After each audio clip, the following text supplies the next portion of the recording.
Fintu fiali shupa kupelela fye mukuseka.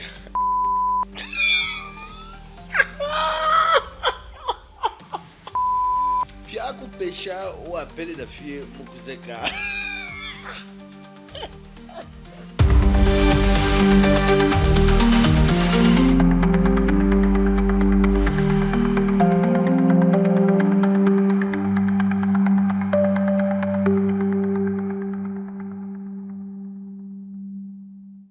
All right, let's go. Let's rumble, ladies and gentlemen. Welcome to it.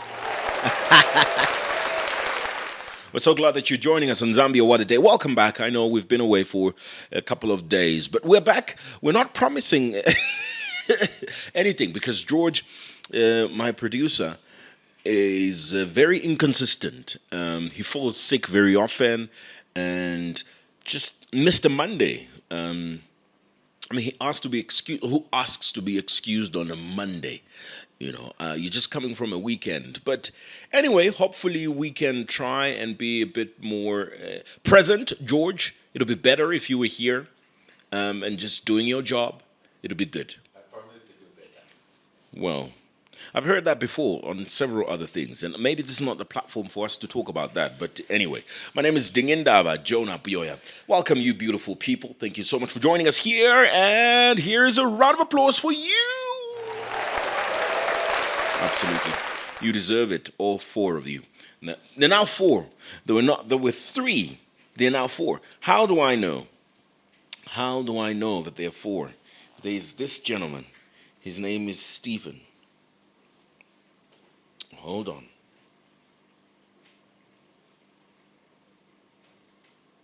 Hold on. I'm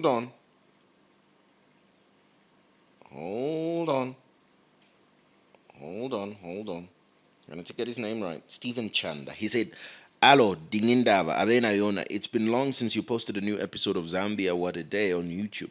Have you been swallowed by a fish?" Was going on well, but until that moment. But yeah, so we have four people, including Stephen. But I feel like Stephen is in diaspora. So he's trying to know what's going on in his country back home. So here's what's going on, Stephen. President Hakainde Hichilema has dismissed claims that he is restricting law enforcement agencies, which is contrary to some media reports. Of course he would say that. Speaking at State House on Wednesday, March the 5th, 2025, during the swearing-in ceremony of the ACC Director General, Daphne Chabu, and the Human Rights Commission Director General, Mbololwa Mnyima, President Hichilema emphasized the need for agencies to conduct thorough investigations before making arrests or going public with cases. He stressed that individuals must be treated fairly and should not be detained without being granted bond or bail when eligible. Let's take a look at this. Mr. President, the Constitution of Zambia Amendment Act number 2 of 2016 empowers you, sir, to appoint office holders in accordance with respective articles of the Constitution. At State House, a new chapter for Zambia's law enforcement and human rights watchdogs begins, with the swearing-in of new Anti-Corruption Commission Director General Daphne Chabu and Human Rights Commission Director General Mbololwa Mnyima. President Hakainde Hichilema is setting the tone, calling for fairness, professionalism and due process. And I've been consistent on this matter. And what did I say? I said, let's do our work professionally. Let's work diligently and quietly before we go public. Isn't it what I said? I see the charter all over saying, no, the president is intimidating the Anti-Corruption Commission, is intimidating oversight institutions. The point is very simple. Don't go and say things you have not investigated. The president's comment came in response to reports suggesting that his government is influencing law enforcement agencies, but he insists that his administration is committed to strengthening institutions, not controlling them. How can this become now a topic of conversation that the president is saying He's gagging the Anti-Corruption Commission. He's gagging DPP. He's gagging everyone. No. I have also said that let's be fair to citizens. Investigate before you arrest. Is this the first time I'm saying this? Colleagues, from day zero, I said investigate before you arrest. And when you arrest, it means you are ready with a file. To do what? To prosecute. Madam Duffy. That's what a professional prosecution should be. Investigate. You find this is social media chatter, chit-chat, TikTok, you leave it. When you find substance, put your numbers together. He also turned his attention to cyberspace, urging the Human Rights Commission to help restore professionalism online. Cyberspace is being abused. It's not true to say people must ignore the laws of this country and protection of every citizen to enjoy their rights and freedoms because one group are saying things that are not true. Then the rest of the people must suffer quietly. Where are their rights and freedoms? I said it in Parliament last Friday. I put it very simple and clear. So we expect your work, madam, to retain the professionalism and to also maintain fairness to all citizens. With corruption and human rights violations remaining key concerns, expectations are high for the newly appointed officials.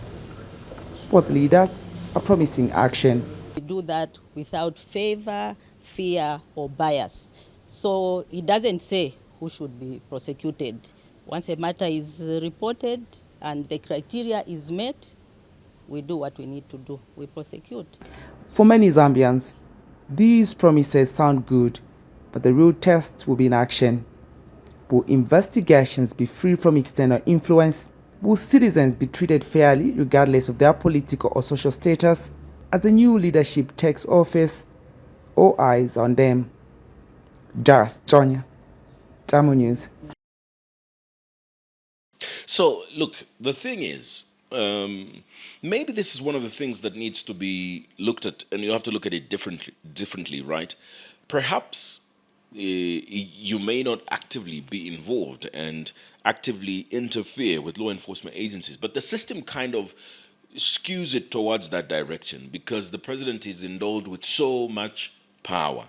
And when you have an appointing authority that is endowed with so much power, it may not be the authority's intention, and I'm not delving into that argument because it's very arguable too. But it may not be the intention, and even if it is not, doesn't mean that it is not going to happen. So that bit of context is also very important. But I think, anyway, in any case, it's important for a president to exercise that kind of political will to not interfere with law enforcement agencies, because when people are publicly told that, then they can take it as a vote of confidence. But it's also possible that some things happen behind closed doors that people don't see. So, in fact, that's what matters the most, if anything, what happens behind closed doors. Let's talk about number two. We've talked about number one. Now number two, which is the vice president, is calling on residents in flood-prone areas to relocate to prevent recurrent food aid dependency. When in Parliament during a ministerial statement on national floods, the vice president emphasized that resettlement areas are available and available lands provide opportunities for a more stable and dignified life. She revealed that floods have claimed 4 lives in Lusaka, displaced 195 households, and severely affected 694 others, forcing many into camps. Let's take a look at this. The persistent threat of floods in some parts of Lusaka has become an inescapable reality for its residents. For years, these families have endured the harsh consequences of living in flood-prone areas, with their homes frequently submerged and their livelihoods washed away by rising waters. Despite their plight, they remain trapped in this circle, unable to escape the dangers that loom over them each rainy season. I'm very disappointed with the government out of the promise with the situation which we are experiencing currently. It was reported that we are going to be allocated somewhere else. Atipromisa kuti tichokeko but kulibe. Tikaenda kuli Nothing va has MPs happened. kulibe vamene tiyankha. So mwaona mwamene aliliwa amanzi ali mkati umu. Tili affected na ma toilets. Na ma toilet. Ifwe pano badishire tulaba president waliminine na bena We batulayo were kutira. promised, but nothing is happening. We're still here and wondering what next. Nomba tulelolera na nomba tabala tufunyapo. Ushechirishani. In Parliament, Vice President Mtalina Lumango has disclosed that 4 people have died in Lusaka as a result of floods, with over 694 households adversely affected and several crossing points across the country. Members of Parliament have questioned on what the lasting solution is to these perennial floods. This resolution will mean that when the owners of those houses are demolished, there will be compensations, which will require more budgetary allocation. Already what we have in the budget is not adequate. So my concern is we don't have the money to do that desired activity. Are you going to come to this house with a supplementary budget? Does government have land to start relocating these people that are built on dams? What is it that the government is doing to ensure that they are, in event we have got such, floods, what are the plans that the government has to alleviate, such challenges from the people? The Vice President urges residents to move to other areas. If we run out, surely we will come to ask for supplementary budget, because we will not just spend that something without planning for it. But there is a general bigger plan under the Ministry of Finance. You know that in your area, every year, it is give us relief. So the people live on relief because of a reason. Surely Zambia has still land where people can participate. We are one Zambia, one nation. We have, for example, over 1 million hectares of land under resettlement. So I will plead with these members of this august House, Madam Speaker, that if you are Kanyama, if you are Mandevu, let us encourage people to move on to free land. This is why we want resettlements to be developed also to a point to provide some infrastructure. The people of Libala South and other areas are at crossroads. They have been promised a solution, but the wheels of change have not moved quickly enough. Their calls are not just for relocation. They are demanding for the government to honor its commitment to protect its citizens and to act before it is too late. Victoria Kayeye, Yambani, Diamond News.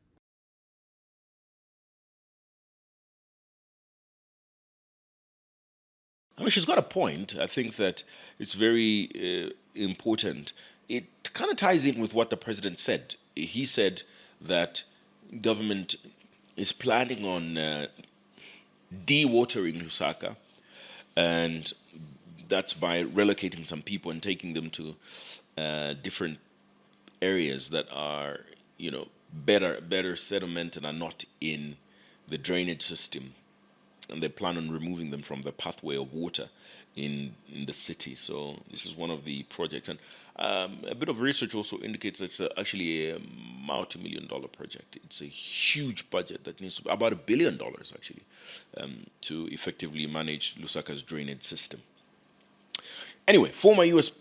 What do you mean, former U.S. president? He's the current U.S. president, Donald Trump, has named Zambia among countries where significant waste expenditure has been identified by the newly created Department of Government Efficiency, DOGE, led by American billionaire Elon Musk. Trump cited the $250,000 allocation for what he says is a vegan local climate action innovation project in Zambia as an example of misused U.S. taxpayer funds. Anyway, let's take a look at this. In a packed address to Congress United States of American President Donald Trump didn't hold back, calling out countries where United States taxpayer money was recklessly spent. Just listen to some of the appalling waste we have already identified.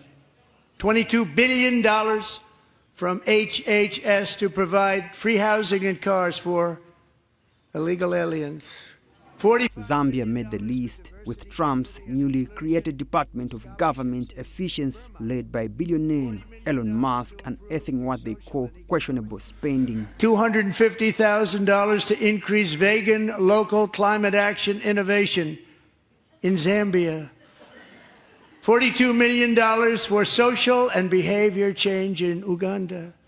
Mr. Trump argues such funds could have been better used to fix America's struggling economy. But in an unexpected twist, Zambia's ambassador to the US, Chibamba Kanyama, who attended the address just meters away from Mr. Trump, took to Facebook to acknowledge the claims. However, he admitted missing the project's exact details before mysteriously pulling down his post. Cabinet yesterday looked at the possible ramifications or implications of the changes in the international or global political structure, which we are all aware of, arising out of the change in leadership in the United States of America. Cabinet has called for more investments in key sectors of our country and of our economy, given that God has given us everything. With Zambia now caught in the crosshairs of America's budget cuts, the implications remain uncertain. Will this scrutiny lead to funding cuts, or will Zambia pivot towards economic self-reliance? One thing is clear, Washington is watching. Best, Jerry, Diamond News. $22 billion from HHS to provide free housing and cars for illegal aliens. So the thing is, in principle, I think that in principle, he's just looking out for his people. But I just hate the fact that in looking out for his people, he always puts casualties of different people, different countries, and misinformation at every turn or opportunity. Because how I know that conservatives are not very pro-climate change, and they really don't consider it a real thing. So it is portrayed in such a way that it is going to be misleading, because this project is not targeted at turning Zambians into vegans or any of that. Here is a third world country, so that wouldn't make sense. And that's the strategic reasoning behind portraying it that way, rage baiting, and yet it is inaccurate. Such a project existed last year, but it wasn't targeted at turning vegan, whatever it is. It was more of sustainable, innovative solutions for smart agriculture. That's the objective of this initiative. So it's quite unfortunate when he does that. But again, Donald Trump has very, very loose mouth, and I think that everybody knows this. That's why at every turn, which I found very ironic though, when he was talking about the Democrats in Congress, and he was saying they never clap for me, regardless of how great, and even if I oversaw the eradication of a major disease that killed a lot of people, they would never clap for me. I feel like that should be very ironic, because he made that statement a few minutes after hailing disrespectful remarks towards Joe Biden. And I'm like, well, that's ironic. He wants to have the Democrats to have this soft spot for him, when he can't have any respect for former President Joe Biden. And I find the current political landscape very primitive in the U.S. It's very primitive, and it's retrogressive, I think, a bit ridiculous. But I guess that's what his voters love and his supporters. I always find it rather, it's very immature, especially we're talking about probably some of the oldest people on earth, oldest leaders on earth, actually. Back to back, the US has voted in old people as their president. So I find it really strange how they're handling it. But I have to say they have a much more tolerant democratic space, because apparently, according to the Minister of Information and Media, it is insulting to use the word nonsense, to say bad manners. Thank goodness this is not going on TV, because I'd probably be banished for using these two words. But it's also, and I digress a little bit, we do this a lot, by the way, on this podcast. It also brought to mind a question for me, like a progressive society, does it need a minister of media? I don't think so. A progressive society doesn't need a prefect for media, because media must regulate itself. And if there is a need for any legislation, or the media need to push legislation, they can do it through parliament. They don't need a minister. And these are genuine conversations that we need to have. I mean, even a ministry of youth. You need a ministry of youth. Why do you need a ministry for youth? Really, why do you need a ministry for youth? Actually, it's a very important question, because I think ideally every single department of government, every single ministry of government must have a department for youth. And it should not just be, it should not be a ministry, because what is the objective? What are they going to be doing? Do you need a ministry for sport? Like, do you actually need a ministry for sport? Is it supposed to be a ministry for tourism and then, incorporated with sport? It's all these questions that I've been asking thanks to the Minister of Information and Media, because I don't see a need for a ministry of media. It's actually not necessary in a progressive society, because the outburst that the minister had on Tuesday kind of indicated for me that, you kind of have a bully around you as the media, who shouldn't be, because there's an independent broadcasting authority which should regulate the media. So why do we have a prefect if there's a body that is mandated to oversee the media? And in that context, even further telling you that there shouldn't be a minister of media. It's like Hitler's Ministry of Propaganda. Anyway.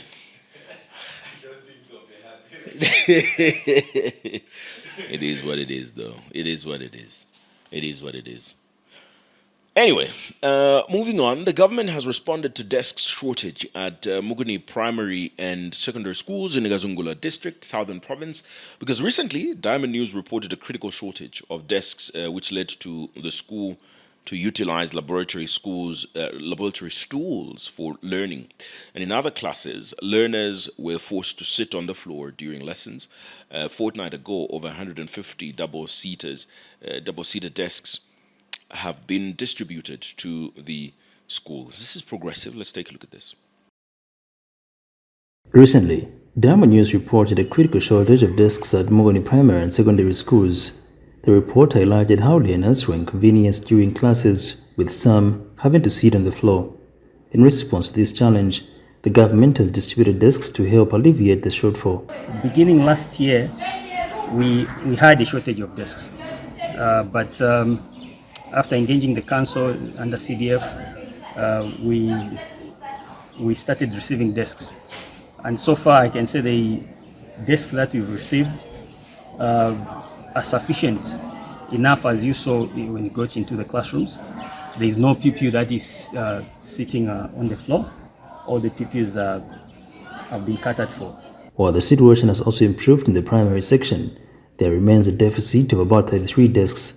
The government generally has done a lot, has done a good job, but it has also been supplemented by other stakeholders. Like in June last year, we were visited by a couple from Australia who saw need in terms of desk desks in the school.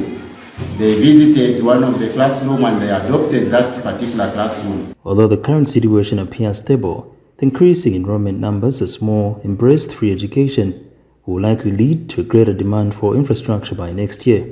Gabriel Jasias Mova, Diamond News, Southern Zambia.